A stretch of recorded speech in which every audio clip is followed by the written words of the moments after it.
Hello, dear students and viewers. Welcome to my video lecture. Today's topic is mechanical crop drying या यांत्रिक सुखाई. तो mechanical crop drawing harvested या threshed produce को forced या heated air के माध्यम से सुखाने को कहते हैं. नॉर्मली मैकेनिकल क्रॉप ड्राइंग के बाद में हम बीजों को सीड स्टोरेज में रखते हैं. तो सीड स्टोरेज में रखने के लिए भी एक बहुत मुख्य चीज का होना आवश्यक है, वेंटिलेटर्स का. नॉर्मल वेंटिलेटर्स का हम यूज करते हैं, लेकिन आज के समय में इलेक्ट्रॉनिक ब्लोअर्स भी आ गए हैं जिसके माध्यम से वेंटिलेशन बहुत अच्छा होता है और मेनली ये ड्राई एरियाज में इसका होना बहुत ज्यादा जरूरी है. नाउ मैकेनिकल ड्राइंग या यांत्रिक सुखाई टू टाइप्स के होते हैं. पहला है फोर्स एयर ड्राइंग, बल्ब वायु द्वारा सुखाना, या हीटेड एयर ड्राइंग, गर्म वायु द्वारा सुखाना. फोर्स एयर ड्राइंग में फैन की आवश्यकता होती है और हीटेड एयर ड्राइंग में फैन के साथ साथ में गर्म वायु करने के लिए हीटर की आवश्यकता होती है. इसके क्लासिफिकेशन देखेंगे. पहला है बैच ड्रायर, दूसरा है कंटिन्यूअस ड्रायर. बैच ड्रायर क्या होता है? बैच ड्रायर में बैच ऑफ सीड्स, बीजों का एक ढेर एक दूसरे से रिप्लेस होता है. मतलब पहले एक ढेर पूरा होता है, फिर दूसरा ढेर डाला जाता है. ये बहुत ही सिंपल मेथड है. इसमें थोड़े से बीजों को हम कर सकते हैं और इसकी सफाई बहुत ही आसान होती है. इसके कुछ एग्जाम्पल्स हैं. पहला है हॉरिजॉन्टल ड्रायर, जिसमें परफोरेटेड फ्लोर होता है. और परफोरेटेड फ्लोर का मतलब एक ऐसा बेस जिसमें छेद होते हैं और उसके नीचे से वायु ऊपर की ओर बल वायु आती है और बीजों को सुखाया जाता है. इसका एक एग्जाम्पल है सैक ड्रायर. सैक ड्रायर का मतलब है एक बोरों को हम एक ग्रिड के ऊपर में रखते हैं और बल वायु नीचे से ऊपर आता है और ढेर जो है, बीज ढेर जो बोरों में रहते हैं वो सूखते हैं. तीसरा है वर्टिकल बैच ड्रायर. ये हॉरिजॉन्टल बैच ड्रायर का चेंज है, थोड़ा सा वेरिएशन है. और इसमें दो कंसेंट्रिक परफोरेटेड सिलेंडर्स होते हैं जिसमें बीज रहते हैं और बल वायु उसके परफोरेशन से निकलती है और बैच ड्रायर के माध्यम से बीज सूखता है. दूसरा टाइप है कंटिन्यूअस ड्रायर. इसमें बैच ड्रायर से ज्यादा पावरफुल होता है. इसमें ज्यादा बीज एक साथ में हो सकते हैं और बीजों का जो मूवमेंट है वो कंटिन्यूअस होता है. गर्म वायु आती है और फिर ठंडी होती है. इसका नुकसान ये है कि इसकी क्लीनिंग डिफिकल्ट होती है क्योंकि ये कंटिन्यूअस मोड में चलता है और हायर टेम्परेचर पे काम करता है. इसके दो एग्जांपल्स हैं. LSU dryer Louisiana state university का बनाया ड्रायर है. ये कंटिन्यूअस मोड पे काम करता है. इसका कंटिन्यूअस कॉलम होता है, टॉप ऊपर से फीडिंग होती है और बॉटम से एयर आती है. दूसरा टाइप है नॉन मिक्सिंग कॉलम ड्रायर. इसमें टॉल वर्टिकल कॉलम होता है. सीड्स जो है फ्लो बाय ग्रेविटी से होती है और सही काफी कुछ है LSU ड्रायर जैसा होता है. बस अंतर ये है कि ये मिक्सिंग होता है LSU ड्रायर और ये दूसरा कॉलम ड्रायर नॉन मिक्सिंग होता है. अब हम आएंगे हीटेड एयर ड्राइंग के माध्यम में. हीटेड एयर ड्राइंग दो प्रकार के होते हैं, डायरेक्ट फायर्ड होते हैं और एक इनडायरेक्ट फायर्ड होते हैं. तो डायरेक्ट फायर्ड क्या होते हैं? डायरेक्ट फायर्ड ये होते हैं जिसमें हम डायरेक्ट जो है गर्म हवा देते हैं और हम उससे बीजों को सुखाते हैं. और इनडायरेक्ट फायरिंग में क्या होता है कि हॉट गैसेस जो बनती हैं वो पहले एक चैम्बर में जाती हैं और उस चैम्बर में ड्राई एयर भी सर्कुलेट उसकी चारों ओर होती रहती है और ड्राई एयर जो होती है वो उससे गर्म तापमान को पिकअप कर लेती है और फिर वो उस पॉइंट ऑफ टारगेट पे जाती है जहां बीजों को सुखाना है. इन दोनों के फायदे और नुकसान अलग अलग है. अगर डायरेक्ट फायर की बात करें तो फ्यूल जलता है और हॉट गैसेस डायरेक्टली पड़ती हैं, लेकिन इसका नुकसान ये है कि इसमें अनबर्न फ्यूल भी होता है, सूट भी होता है, जिसकी वजह से बीज गंदे भी हो सकते हैं और उनका जो फिजिकल प्योरिटी कम हो सकती है. इसके नुकसान ये हैं कि इसमें ग्लोइंग आग लगने के चांसेस बहुत ज़्यादा होते हैं. हीट जो होती है ये यूजुअली एफिशिएंट होती है, इसमें पूरा हीट का उपयोग होता है. और साथ साथ में से बेनिफिट ये भी रखा गया है, इसमें थर्मोस्टैट होता है जो कि तापमान को कंट्रोल करने के काम आता है.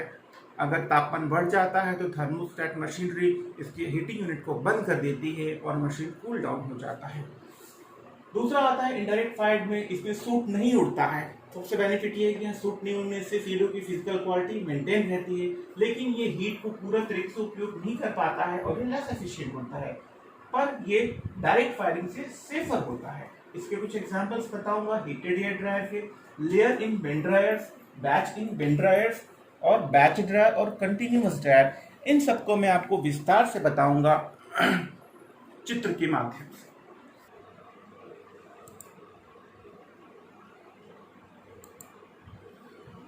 ये है रीसर्कुलेटिंग बैच ड्रायर। जैसा मैंने आपको बैच ड्रायर में बताया था, ये बार बार सर्कुलेट होकर के ड्राई करता है। इसमें एक डिस्चार्ज आउटलेट दिया है, अनलोडिंग स्पाउट दिया है, ग्रेन फ्लो की डायरेक्शन दी हुई है, जो सॉलिड दी हुई है। ग्रेन फ्लो इस तरीके से मूव करता है इन डायरेक्शन से, और ये एयर फ्लो की डायरेक्शन से। बीच में ये आपका जो दिख रहा है ये प्लैनम चैम्बर है, जहाँ से पे हॉट एयर मूव करती है, और burner with automatic control and limit switch होती है। और ये एक फैन दिया हुआ है, हाँ फैन दिया हुआ है। तो ये बैच ड्रायर का एग्जाम्पल है। Different type of batch dryers, इसमें ABCD 4 टाइप्स दिए हैं, डायरेक्शन है, ड्राइंग एयर और कूलिंग एयर की डायरेक्शन है। ये ग्रेन और सीड है। पहला आप देख सकते हैं ए, हॉरिजॉन्टल ट्रे ड्रायर। ये सिंगल जो है एक ही ट्रे का यूज इस पे कर रहा है, हॉरिजॉन्टल कंडीशन में रखा गया है। और बी देखिए, vertical single layer batch dryer. B जो है वर्टिकल जो है खड़ा हुआ है, और ये परफोरेटेड शीट है, हवा इधर से पास हो रहा है और बीच में सीड भरा हुआ है। तो ये जो है पहला, सेकंड जो है vertical single layer batch dryer है। सी देखिए, vertical double layer batch dryer. ये बिल्कुल सिंगल बी जैसा ही है, लेकिन यहाँ पे 2 लेयर्स बैच के बने हुए हैं। और आप बी देख सकते हैं, cylindrical drawing bin with central type. यहाँ पे ये सिलेंड्रिक ड्राइंग हो रही है, बीच में सिलेंडर फंसा हुआ है और सेंट्रल परफोरेशन से जो है वो सूख रहा है। बैच ड्रायर में एक एग्जांपल मैंने बताया था, सैक ड्रायर। सैक ड्रायर जो होता है ये best for drawing small quantity of grains के लिए। ये फर्नेस रखा हुआ है, ये फैन है, ये एयर की डायरेक्शन है, और ये प्लैनम चैम्बर है। यहाँ पे ग्रेन रखा हो जाता है जो बोरे के माध्यम से होता है, और वो सूखने के बाद में ड्राई एयर जो है ऊपर से निकल जाता है। ये सैक ड्रायर का एग्जाम्पल है। कॉलम बैच ड्रायर भी एक बैच ड्रायर का एग्जाम्पल है, जिसमें ऊपर से आप वेट ग्रेन की सप्लाई देख सकते हैं। यहाँ पे ग्रेन स्लाइड हो रहा है, और ये बीच में जो है हीटेड एयर चैम्बर है, और ये किनारे में drawing columns with perforated walls दिए हुए हैं। लास्ट में conveyor for removing dried grain है। ये भी बैच ड्रायर का एग्जाम्पल है, जिसमें एक एक बैच कंप्लीट होता है। ये भी कुछ एग्जाम्पल्स हैं। Cross flow dryer with force air drying and cooling के लिए। ऊपर में देख सकते हैं वेट होल्डिंग बिन रखा हुआ है, बीच में हीटेड फैन एंड हीटर है, एयर प्लैनम चैम्बर है, उसके नीचे में कूलिंग है, कूलिंग फैन है, और ये किनारे में ग्रीन कॉलम दिख रहा है, और इधर में ग्रीन मीटर है, और ये अनलोडिंग ऑगर है। इस माध्यम से बीजों को सुखाया जाता है। दूसरा टाइप है cross flow dryer with reverse flow cooling है। इसमें रिवर्स सिस्टम का यूज़ किया गया है। यहाँ पे फिलिंग ऑगर है, ये पूरा का पूरा ग्रीन कॉलम इसमें मिक्स है, बीच में हीटिंग चैम्बर है, प्लैनम चैम्बर भी दिया हुआ है, और हम यहाँ पे कूलिंग एयर को नीचे से ट्रांसफ्यूज कर रहे हैं, और लास्ट में ये अनलोडिंग ऑगर दिया हुआ है। तो ये रिवर्स सिस्टम पे काम करता है। इसके बाद में हम आएंगे हीटेड एयर ड्राइंग के एग्जाम्पल पे, लेयर इन बेंड ड्रायर, जो कि इसका पहला एग्जाम्पल है। इसमें आप एक चैम्बर दिख गया हुआ है, आपको एक कौन सा चैम्बर दिख रहा है, ऊपर में ये ग्रीन स्प्रेडर दिया है। ग्रीन यहाँ से नीचे की तरफ स्प्रेड होता है, गिरता है। इस साइड में फैन और हीटर दिया हुआ है, जहाँ पे फैन आता है। नीचे में ये जो पूरा कैबिनेट दिया हुआ है, ये प्लैनम चैम्बर है इसका, और परफोरेटेड ड्राइंग फ्लोर इसको कहते हैं। तो यहाँ से जो है ऊपर से ग्रेन स्प्रेड हुआ, और यहाँ पे गर्म होने के बाद में उसकी वाष्प निकलने के बाद में इस तरीके से अनलोडिंग ऑगर से ये बाहर आ जाता है। तो ये एक लेयर पे काम करता है, मतलब एक स्पेसिफिक सीड की लेयर की थिकनेस होती है, उस लेयर से ज़्यादा हम नहीं काम कर सकते हैं। सेकेंड है बैच इन बेंड ड्रायर। यहाँ पे एक बैच, जैसे पहले बैच ड्रायर में बताया गया आपको, इसमें बैच इन बेंड ड्रायर में एक डेप्थ दी हुई है 4 फीट तक हम इस पे ले रहे हैं, एक बैच को कंप्लीट कर रहे हैं। बाकी मशीनरी बिल्कुल सेम है लेयर इन बेंड ड्रायर जैसा, पर इसमें एक बैच दिया हुआ कि इस बैच से ज़्यादा हम काम नहीं करते हैं। तीसरा टाइप है कंटिन्यूअस इन बेंड ड्रायर, इसका एग्जांपल है। ये एक ऐसा ड्रायर है जो कि कंटिन्यूअस मोड में काम करता है। इसमें कोई बैच सिस्टम नहीं है, बीज आते रहते हैं और बीज सूखने के बाद जाते रहते हैं। ग्रेन स्प्रेडर बिल्कुल उसी तरीके से है जैसे पिछले में था, और इसमें आप देख सकते हैं कि ये इस लेयर तक भरा हुआ है। बाकी सिस्टम बिल्कुल सेम है।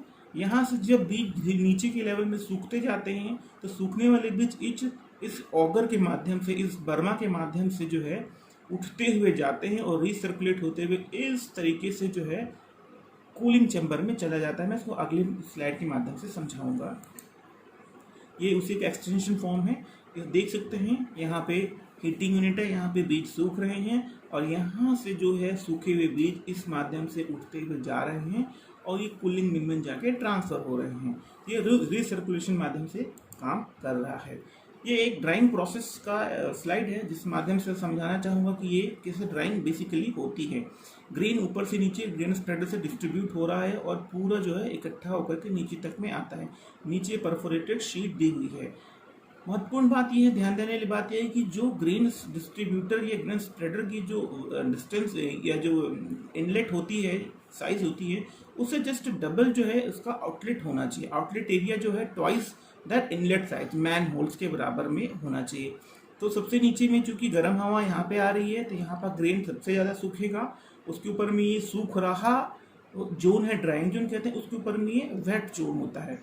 इसको इस माध्यम से आप समझेंगे, जैसे नीचे में ये नीचे में ड्राई जोन है, उसके ऊपर में ड्राइंग जोन है जो हो रहा है, और ये डैम जोन है जो वेट जोन है। इन दोनों के बीच का जो लेयर होता है इसको हम कहते हैं ड्राइंग फ्रंट। यहाँ से एयर जा रहा है और इधर से बाहर आ रहा है। तो ये ड्राइंग प्रोसेस की एक सिस्टम आपको समझाया मैंने इस पर। फिर ये एक आपको कंटिन्यूस फ्लो ड्रायर जो फोर्स एयर में आया था, उसमें दोनों टाइप मैंने यहाँ पे दिखाए हैं। एक मिक्सिंग टाइप ड्रायर है और एक नॉन मिक्सिंग टाइप ड्रायर है। बाकी कुछ सेम है, वर्टिकल सिस्टम है इस पे, रिसीविंग पिन बिल्कुल सेम है, हीटेड एयर। ये जो प्लेनुलम है यहाँ पे, ये प्लेनुलम जो है यहाँ पे चूंकि जिगजैग पैटर्न में दिया है तो यहाँ पे जो है सीड्स इसमें मिक्स हो जा रहे हैं, एक दूसरे से मिक्स हो रहे हैं जिगजैग मैटर में। तो ये मिक्सिंग ड्रायर है और ये यहाँ पे चूंकि जिगजैग नहीं है तो ये नॉन मिक्सिंग ड्रायर है। ये आपको कुछ एयर डिस्ट्रीब्यूशन सिस्टम के बारे में मैं बताऊंगा।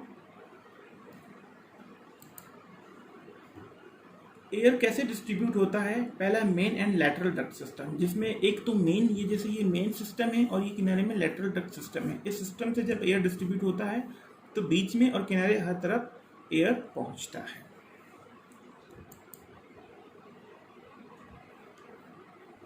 बी है central single central perforated ducts. इसमें लैटरल डक्ट्स नहीं होती है, बस मेन डक्ट ही होती है। उसमें एयर इनलेट होता है और एक तरफ से आउटलेट होता है। ये थर्मोस्टेट दिया हुआ, थर्मोस्टेटिकली कंट्रोल्ड होता है।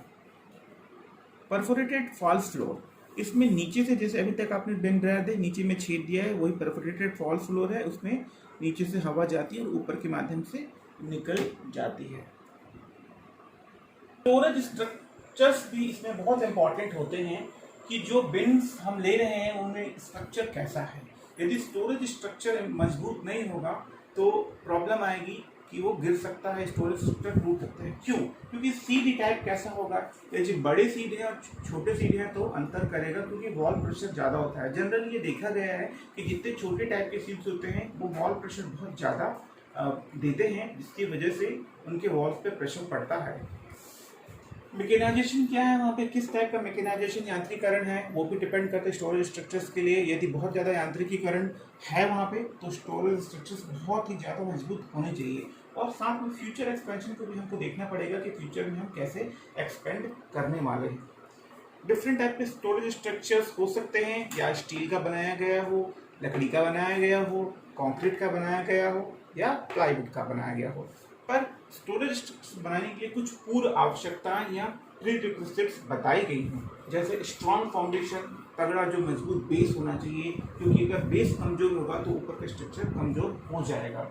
साइड वॉल प्रेशर को देखना पड़ता है कि साइड वॉल में कितनी प्रेशर आ रही है, इसलिए साइड वॉल्स भी मजबूत होने चाहिए। साथ में एक बहुत इंपॉर्टेंट फीचर है कि एयर टाइट फीचर्स बहुत ज़रूरी है। यदि स्ट्रक्चर्स एयर टाइट नहीं होंगे, गैप हो जाएगा तो भी स्ट्रक्चर्स मजबूत नहीं हो पाएंगे और उससे सीड्स की क्वालिटी डिटेरियोरेट होने के चांसेस बढ़ते रहेंगे, फंगस अटैक हो सकता है। ओपनिंग और रिमूवल की एंट्रीज एनफ होनी चाहिए, निकलने और बाहर आने की एंट्रीज काफ़ी होनी चाहिए। फुल साइज का कंटेनर स्टोर होना चाहिए। सीड इंस्पेक्शन करने के लिए खास करके क्लीनिंग ऑपरेशंस या फ्यूमिगेशन के लिए इतनी स्पेसिफिक जगह होनी चाहिए कि हम स्टोरेज स्ट्रक्चर्स को बना सकें। और able to dry and store more than one kind of seed, ये बहुत इंपॉर्टेंट है कि स्टोरेज स्ट्रक्चर्स एक से ज़्यादा प्रकार के बीजों को रखने के लिए सक्षम होना चाहिए और इतना कैपेसिटी होनी चाहिए उसमें। Uniform drawing through air distribution system, और सुखाने के लिए यूनिफॉर्म एयर ड्राइंग का सिस्टम भी होना चाहिए, ये बहुत ज़रूरी है। इसके बाद में आपको कुछ चीज़ें हैं जैसे selection of suitable crop dryer, ये एक बहुत इंपॉर्टेंट चीज़ आती है कि हम कैसा क्रॉप ड्रायर को सिलेक्ट करें। इसके लिए आपको क्रॉप ड्रायर सिलेक्शन का एक क्राइटेरिया होता है जिसके तहत बिन कैपेसिटी क्या है आपकी, बिन की कितनी के टन्स की कैपेसिटी है, एयर फ्लो का रेट, हम जो फोर्स एयर दे रहे हैं उसका रेट क्या है, उसका दर क्या है, और साथ में कितना हमको हीटेड BTU पर आवर की एनर्जी जो है उनको देनी पड़ेगी, वो भी ज़रूरी है। तो इसका एक सिंपल अलग फॉर्मूला होता है, एक न्यूमेरिकल होता है जिसके माध्यम से हम इसको कैलकुलेट कर सकते हैं, वो हम किसी और लेक्चर में कवर करेंगे। प्लस स्टीयरिंग एक इम्पॉर्टेंट टॉपिक होता है। स्टीयरिंग मतलब हिलाना, डंडे से माध्यम से या किसी ऑगर के माध्यम से इसको हिलाना। ये क्यों जरूरी है? यदि हम बीजों को हिलाएंगे नहीं, लूज नहीं करेंगे, तो उनके बीच में सर्कुलेशन नहीं होगा और जो है वो मॉइस्चर ग्रेडियंट एक दूसरे में पास होकर के यूनिफॉर्म सीड्स को सुखाएगा नहीं और बीजों के जलने के चांसेस बहुत ज़्यादा होंगे। सीड डेप्थ, बीजों की गहराई क्या होनी चाहिए, ये बहुत आवश्यक है कि बीजों की हम कितनी गहराई रखें कि आसानी से बीज सूख सके, ये भी बहुत इंपॉर्टेंट है। इसको मैं आगे लेक्चर में कवर करूंगा। एक होता है आखिरी में टेम्परिंग पीरियड। टेम्परिंग पीरियड क्या है? ये गैप पीरियड ऑफ सीड्स का होता है between drawing stages in base. सूखने के दौरान एक से दूसरे स्टेज में जब जाते हैं तो एक पीरियड खाली पीरियड चाहिए, इसको हम टेम्परिंग पीरियड कहते हैं। इसका फायदा क्या है कि it short the drawing time, ये ड्राइंग टाइम को सूखने के समय को कम करता है, मॉइस्चर कंसंट्रेशन को इक्वलाइज करता है कैर्नल्स में, और एवेपोरेशन ऑफ सरफेस मॉइस्चर को सरफेस मॉइस्चर का जो एवेपोरेशन है और कैर्नल मॉइस्चर का जो एवेपोरेशन है उसको बराबर करता है। इससे ड्राइंग फास्ट होती है। आपको नेक्स्ट माध्यम से मैं समझाना चाहूँगा। हाँ, जैसा कि हमें इस स्लाइड में आप देख सकते हैं कि टेम्परेचर और डेप्थ को रिकमेंड किया गया है डिफरेंट क्रॉप्स के लिए। जैसे सेल्ड कॉर्न के लिए है, इसमें 20 इंच मैक्सिमम डेप्थ दी गई है, सीड डेप्थ दी गई है और recommended drawing temperature 110 degree Fahrenheit दिया हुआ है। सिमिलरली व्हीट, बार्ली में सेम डेप्थ दी गई है, जबकि ओट्स में 36 इंच की डेप्थ दी गई है और टेम्परेचर में सिमिलरिटी दिखाई दे रही है। राइस में 18 इंच की डेप्थ दी गई है, 18 इंच की डेप्थ राइस में दी गई है। क्यों दी गई है कम? इसके लिए सिंपल एक फॉर्मूला मैं आपको बताना चाहूँगा। क्योंकि सीड्स जो जितने छोटे सीड्स होते हैं वो स्टैटिक प्रेशर देते हैं, और स्टैटिक प्रेशर जब ज़्यादा सीड्स का हो जाता है तो फोर्स एयर ड्राइंग उतना कारगर सिद्ध नहीं होता है, क्योंकि एक बीज से दूसरे बीज के बीच से निकलने की हवा कम होती है। इसलिए यहाँ पे लेयर, इस स्लाइड में आप देख सकते हैं कि रिकमेंडेड टेम्परेचर, तापमान और बीज की गहराई या डेप्थ दी हुई है ड्राइंग के लिए। एक लेयर में हमें कितनी इंच की जो है गहराई रखनी है बीज की और क्या तापमान रखना है। जैसे शेल्ड कॉर्न, छिला हुआ मेज 20 इंच और 110 डिग्री फ़ारेनहाइट, व्हीट में 20, बार्ली में भी 20, ओट्स थोड़ा बड़ा होता है 36 इंच, राइस छोटा होता है 18 इंच, सोयाबीन्स 20 इंच, पीनट्स बड़े होते हैं 60 इंच और ग्रीन सॉर्गम 20 इंच।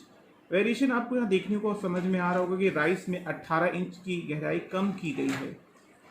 इसका मुख्य कारण ये है कि राइस छोटा दाना होता है जिसकी वजह से उसमें स्टैटिक प्रेशर ज़्यादा होता है और उसकी वजह से वहाँ पे ज़्यादा स्टैटिक प्रेशर होने की वजह से फोर्स एयर और ज़्यादा लगाना पड़ता है। इसलिए बीज की गहराई को अगर हम कम रखेंगे तो उसी बल पे बीज आराम से सूख जाएगा। ऑलमोस्ट तापमान सबका 110 डिग्री फ़ारेनहाइट दिया हुआ है। इसमें मैं आपको क्रॉप ड्रायर्स का एक मैकेनिज्म वीडियो के माध्यम से समझाना चाहूँगा कि अभी तक जो मैं आपको बढ़ाया हूँ उसमें आप देखेंगे कि किस तरीके से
तो फ्रेंड्स, आपने देखा कि किस तरीके से एक वीडियो के माध्यम से आपको उसमें समझाया गया कि फोर्स एयर ड्राइंग और हीटेड एयर ड्राइंग, कहने को तो ये चीज़ें अलग अलग हैं, लेकिन आजकल जो ड्रायर्स आ रहे हैं वो सिर्फ फोर्स एयर ड्रायर नहीं हैं, वो साथ में हीटेड एयर ड्रायर के कॉम्बिनेशन के साथ में आ रहे हैं।